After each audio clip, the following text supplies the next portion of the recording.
চলে আসলাম বাবার বাড়িতে। তো দেখো এখন ভাই এনেছে কেক, কাটাকাটি হবে। তো আমার দেওর বাবু এখনো আসেনি, তো ওই জন্য এখন দেরি হবে কাটতে। তো মা দেখো ঘুগনি বানিয়েছে, তো আমি মাখবো ময়দা, লুচি হবে রাত্রিবেলা, ঘুগনি আর লুচি। আর দেখো বাবার বাড়ি আসলে কি একটা মজা হয়, একটা ফুরফুরে একটা মেজাজ হয়। একই থাকতে পারবো না, চলে যেতে হবে। থাকলে খুব যে আনন্দ হয়, কিন্তু থাকা যাবে না, শ্বশুর বাড়ি থেকে একদম থাকা যাবে না। তো ঘুরবো, আবার চলে যাবো, মজা করবো। দেখো অংশু বসে আছে, অংশু ভাই, প্রীতম ভাই, সব লাজুপতি ভাই। আর এখানে দেখবে মামু এখন কেক বার করছে। ভাগনা এসো, বসো মামার কাছে, বসো বসো। নাও তুমি খোলো, এটা দাও, আমাকে দাও। নাও খোলো। ও বাবা, অর্ডার করে চলে এসছে, অন্যটা বললে হবে? আর টেস্টি আছে। আচ্ছা শোনো, যখন তোমার আবার বার্থডে হবে তোমাকে দেখিয়ে কেক আনবি। ও হ্যাঁ, ব্যাটম্যান, স্পাইডারম্যান, স্পাইডারম্যান ড্রেস নিবি তো? স্পাইডারম্যান কেক নেই না? আগে বলে স্পাইডারম্যান কেক হচ্ছে। এবছর ও পোকেমন না ডোরেমন কেক নেবে না বাবু? হ্যাঁ না বাবু, মোটু বলো নিবি বাবু, মোটু আর পাগলু। দাও বন্ধ করে দি। না দেখি দেখি কেমন কেকটা, দেখি দেখি, দেখাও। বাহ, কি লেখা আছে বাবু, পড়তে পারবে? এটা কি লেখা আছে বলো, বলো বলো। এইচ, হ্যাঁ এ, হাত দেয় না, হাত দেয় না, হাত দেয় না। এই যে পিপিওয়াই, হ্যাপি বার্থডে লেখা আছে। আর এখানে কি লেখা আছে? দিদি, তোমাকে দিদি বলছে মামা। হ্যাঁ হ্যাঁ দাদা, সরি দাদা, দাদা। এটা তোমাকে জ্বালানো হবে, ঠিক আছে? ও মানে ওকে ওকে দিয়ে জ্বালানো হবে, তাই আর কি বলছি।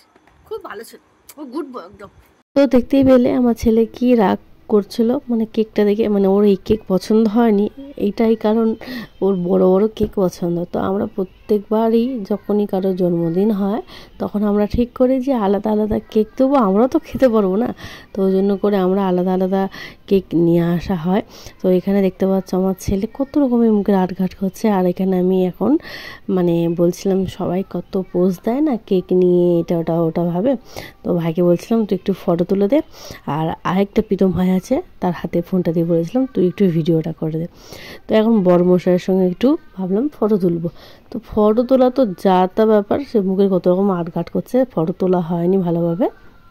তো এখন আমরা আর কি তিনজনে মিলে ঠিক করলাম যে কেক কাটবো।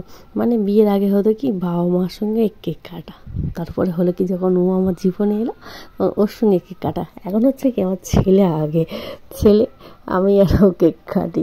তো আমার ছেলে কতটা যে আনন্দ পেয়েছে আমি বলে বোঝাতে পারবো না। ভাবছে কি ওর বার্থডে হচ্ছে, ও কিন্তু তাও জানে যে ওর বার্থডে আর কিছুদিন বাদে। একটা মানে মজার বিষয়, আমার ছেলের আর আমার একই মাসের কিন্তু জন্ম আর কি মাস, মানে শ্রাবণ মাসে আমি প্রথম দিকে হয়েছি আর ও হয়েছে একদম শেষের দিকে। তো এই যে আমার বড়মশাই আর আমার ভাই মিলে যে আমার এত সুন্দর একটা আনন্দ দিল জন্মদিনের, আমি সত্যি ভাষায় প্রকাশ করতে পারবো না যে কতটা আমি আনন্দ পেয়েছি।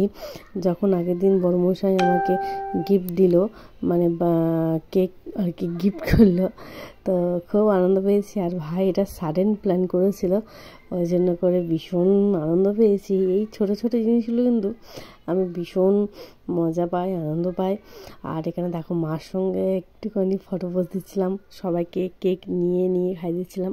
ওই দিন রাত্রিবেলা ছিল মেনু কোল্ড ড্রিঙ্কস, মিষ্টি আর লুচি, মার হাতে গরম গরম আর ঘুগনি, এই ছিল রাত্রিবেলা। আমি টয় জয় আর ছেলেও খেয়েছিল রাত্রিবেলা। তো মা এখন লুচিগুলো ভাজছে, আর লুচিগুলো কিন্তু দারুণ ফুলেছিল। বাবা আর কি লিচি করে দিয়েছিলো, আমি বেলে দিয়েছিলাম। তো মা এখন ভাজছে। তো ভিডিওটি ভালো লাগলে অবশ্যই বলো কেমন লাগলো। এরম আরও ভিডিও নিয়ে আসবো, তোমরা দেখতে থাকো আর বলতে থাকো কেমন হয়েছে। চলো দেখা হচ্ছে পরে।